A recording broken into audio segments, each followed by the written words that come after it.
حیدری دعا خیر کرنے سے پہلے ہم اپنے امام کے ساتھ عہد کو دہرائیں گے. جس امام کے عشق میں ہمیں مارا گیا وہ حیدر کرار، جو موت کو کہتا تھا کہ یہ مجھے اتنا اسی میں موت سے مانوس ہوں جتنا ایک بچہ ماں کی چھاتی سے. تو سارے میل کے ناروں میں دعا دیں گے.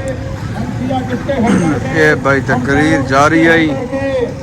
ہم ٹھیک سیاہ ہے، کس دیکھو کے، ہم سیاہ کس کے، ہم پیروں کس کے، ہم پیروں کس کے.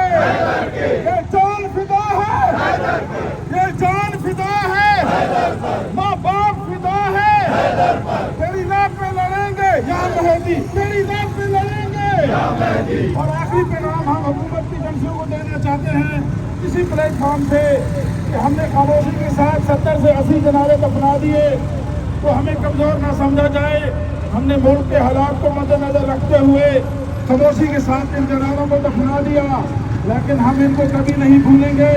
اور ایک چیز کہ حملہ آور کو مار دینا، خود کش حملہ آور کو قلع کما کرنا یہ کوئی بہادری نہیں، وہ تو آتا ہی مرنے کے لیے ہے.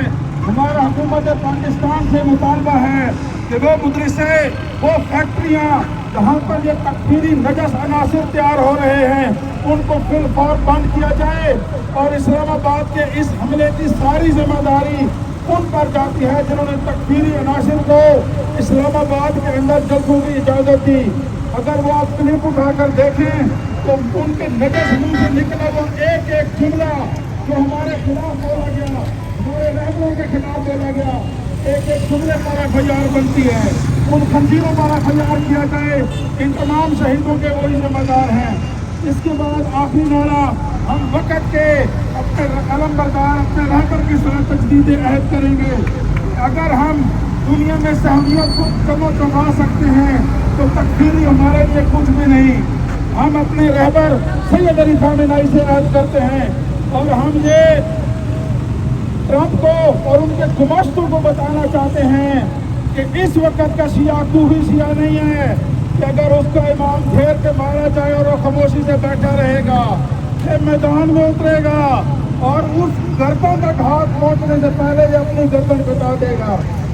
لبیک خامنہ ای، لبیک خامنہ ای.